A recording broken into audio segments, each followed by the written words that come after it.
निष्ठावंतांचा वर्धापन दिन, ओरिजिनल शिवसैनिकांचं वर्धापन दिन, निष्ठावंतांचा आणि ओरिजिनल शिवसैनिकांचं वर्धापन दिन आहे. ज्या बाळासाहेबांनी शिवसेनेचं रक्त सांडून ही शिवसेना 1966 साली जन्माला घातली.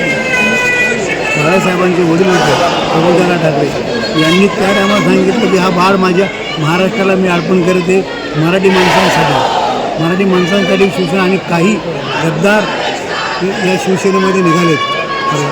आता जे 7 गद्दार खासदार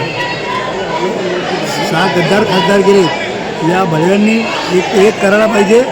या शिवसेनेच्या जीवावर निवडून आले, शिवसैनिकांच्या जीवावर निवडून आले, यांनी पहिले राजीनामे दिले पाहिजे.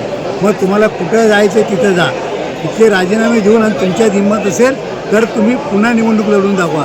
पण असा भगोळ्यासारखे इकडे तिकडे तुम्ही पळू नका. बरं का, आम्हाला एवढं दुःख होतं की ज्या बाळासाहेबांनी शिवसैनिकांचं रक्त सांडून ही संघटना एवढी मोठी केलेली आहे.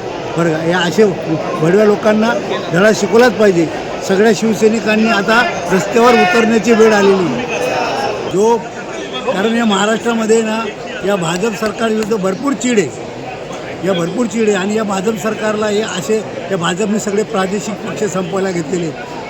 पैशाच्या जोरावरती तुम्ही सांगाल तर निवडणूक आयोग, सुप्रीम कोर्ट, या सगळ्या सरकारी यंत्रणा आताशी धरून भाजपने प्रादेशिक पक्ष संपवायला घेतलेले आहेत. पण त्याच्यासाठी महाराष्ट्राची जनता तर एवढी चिडलेली आहे. कारण हे पैशांचा बाजार करून आमदार फोडणार, खासदार फोडणार, पण एक आयुष्यात कधी शिवसैनिकांना फोडू शकत नाही.